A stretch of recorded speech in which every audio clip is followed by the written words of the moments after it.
गांव तैयार हो रहे हैं। वहां का युवा अब अपने गांव में ही रोजगार सृजन के लिए जी तोड़ मेहनत कर रहा है। कोई अपने गांव तक सड़क पहुंचा रहा है तो कोई गांव में बंजर हुए खेतों तक पानी पहुंचाने में लगा है। इसमें गांव के सभी लोग अपनी अपनी तरफ से योगदान दे रहे हैं। अब जब गांव स्वावलंबी होने की दिशा में है तो सरकार को इन ग्रामीणों के समर्थन के लिए प्रयास शुरू कर देना चाहिए। अब समाज के दो रूप भी देखिए, जहां एक तरफ ग्रामीण अपने बाहुबल, अपने दम पर गांव को सुविधा संपन्न स्वावलंबन रोजगार परक बनाने के लिए दिन रात पत्थर तोड़ मेहनत कर रहे हैं, वहीं तीर्थ नगरी ऋषिकेश के ट्रेवल एजेंटों पर इन्हीं ग्रामीण युवाओं को उनके गांव तक ऐसी भयावह आपदा के समय भी घर पहुंचाने मात्र तक के लिए लूटने का आरोप लग रहा है, जिसकी शिकायत ऋषिकेश से कमांडर एसोसिएशन के पदाधिकारियों ने उप जिला अधिकारी ऋषिकेश प्रेमलाल से की।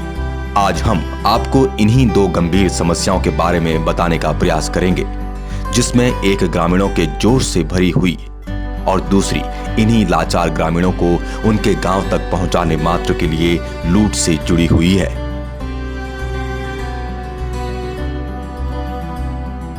इससे आप अंदाजा लगाइए कि हमारा समाज कितनी बुरी तरह विकृत हो चुका है, जिसका ऐसे भयानक दौर में भी लूटने की आदत से मन नहीं भरा।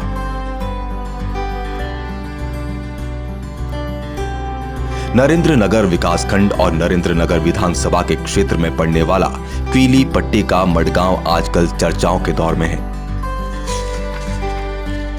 यहां के ग्रामीणों ने मिलकर ठान लिया है कि हम अब अपने बंजर खेतों को हरा भरा करने के लिए उसमें जलधारा प्रवाहित करने की पूरी कोशिश करेंगे। इन्होंने 1998 से बंद पड़ी नहर को खोलने के लिए अपनी जान झोंक दी। दिनेश जी, आप एक शिक्षक हैं और आपने ये बेलचे की रस्सी पकड़ रखी है, क्या उद्देश्य है आपका? देखिए, बात ये है कि पिछले लगभग 20 सालों से ये जो हमारी नहर है, मड़गांव की हो गई, डुंगली की हो गई, कंडारी गांव की हो गई, ये पूरी तरह से अस्त व्यस्त पड़ी हुई थी, मतलब बंजर पड़ी हुई थी और खेतीबाड़ी पूरी तरह से लोगों ने बंद कर दी थी, क्योंकि पानी था नहीं तो कर भी नहीं पा रहे थे। और ये जो लॉकडाउन है, इसका ये फ़ायदा हुआ है कि जो हमारे रोज़गार करने वाले साथी थे, आजकल वो रोज़गार नहीं कर पा रहे हैं, या जो हमारे ये विद्यार्थी थे कॉलेजों में पढ़ने वाले हैं, ये आजकल घर आए हुए हैं और इनके मन में एक सोच थी कि घर आएँ तो कुछ ना कुछ गाँव के लिए, अपने क्षेत्र के लिए करना चाहिए। और तो सबसे बढ़िया, क्योंकि मोदी जी ने कहा कि आत्मनिर्भर रहना है, तो सबसे जो पहला और सबसे अच्छी चीज़ जो इनके दिमाग में आई यही आई कि सबसे पहले हमें इस नहर को ठीक करना है। जब हम इस नहर को ठीक करेंगे, पानी गांव-गांव में पहुंचेगा, गांव में पहुंचेगा तो खेती होगी, और खेती होगी तो हम सभी आत्मनिर्भर होकर खुशी-खुशी अपना जीवन यापन करेंगे। ये सभी विगत 5 दिनों से तपती दोपहरी में नहर बनाने और मरम्मत करने के काम में लगे हैं। इससे पहले गांव में जब ये नहर चालू हालत में थी और इसका पानी गांव के खेतों में जाता था, तब गांव में आलू, प्याज, धनिया, धान, गेहूं, मटर, चना सभी की पैदावार होती थी। जब नहर बंद हुई तो गांव के युवाओं ने सोचा कि अब शहरों की तरफ कुछ नौकरी की जाए। उन्होंने सोचा कि वहां कुछ पैसे कमाकर वर्तमान भी सुधरेगा और भविष्य भी बन जाएगा। ये वही 90 और 2000 का दौर था जब युवा गांव छोड़कर रोजगार के आस में शहरों की तरफ दौड़े चले जा रहे थे। यहां इन्होंने बहुत मेहनत भी की, जिसमें कुछ लोग सफल भी हुए, लेकिन कई युवा अब इस महामारी में वापस अपने गांव की तरफ लौट चले हैं, और वो भी शहर की इस उथल पुथल भरी जिंदगी से परेशान हो चुके हैं। अब इन सभी ने अपने गांव में ही रोजगार पैदा करने की ठान ली है, जिसके लिए ये अब ग्रामीणों के साथ मिलकर गांव में ही प्रयास करने लगे हैं। इसी क्रम में क्वीली पट्टी के मडगांव के ग्रामीण 4 किलोमीटर लंबी नहर मरम्मत करने और बनाने के लिए लग चुके हैं। इस नहर से 6 गांव के लगभग 1000 खेत सिंचित होंगे। जब खेत सिंचित होंगे तो उसमें पैदावार भी होगी, और जब पैदावार होगी तो स्वरोजगार भी विकसित होगा।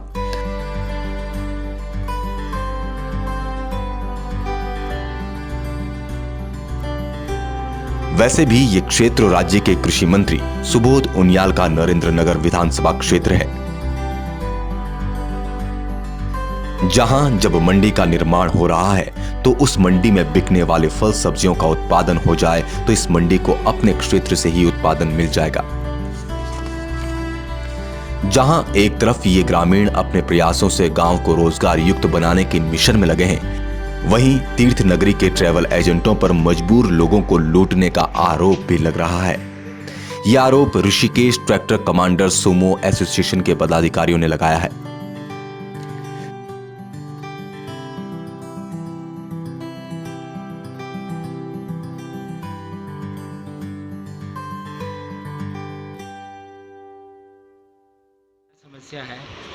समस्या है हमारी आज हमारे संज्ञान में आया है कि रोडवेज बस अड्डे पर जितने भी ट्रेवल्स वाले हैं उन्होंने हमारी गाड़ियाँ जरूर बुक करी है, लेकिन उन्होंने उनसे अधिक किराया लेकर उसका कमीशन खाकर ऐसे मौके पर जबकि लॉकडाउन चल रहा है, लोगों पे पैसा नहीं है, वो उनसे तिगुना किराया लेकर और गाड़ी वालों को कम देकर उसका कमीशन खा रहे हैं।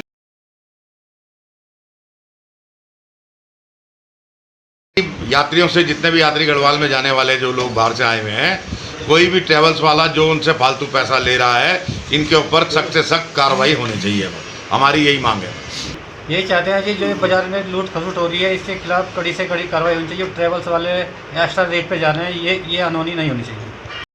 जिसकी लिखित शिकायत उप जिलाधिकारी को भी दी गई। इनकी शिकायत का संज्ञान प्रांतीय परिवहन महासंघ अध्यक्ष सुधीर राय ने भी लिया है, जिसमें इन्होंने इन ट्रैवल एजेंटों पर एक प्रवासी व्यक्ति से 2000 तक लूटने के आरोप का संज्ञान लिया है। इससे इन्होंने नगर की धूमिल होती छवि को सुधारने के लिए प्रशासन से इनके खिलाफ सख्त से सख्त कार्रवाई की बात भी कही है।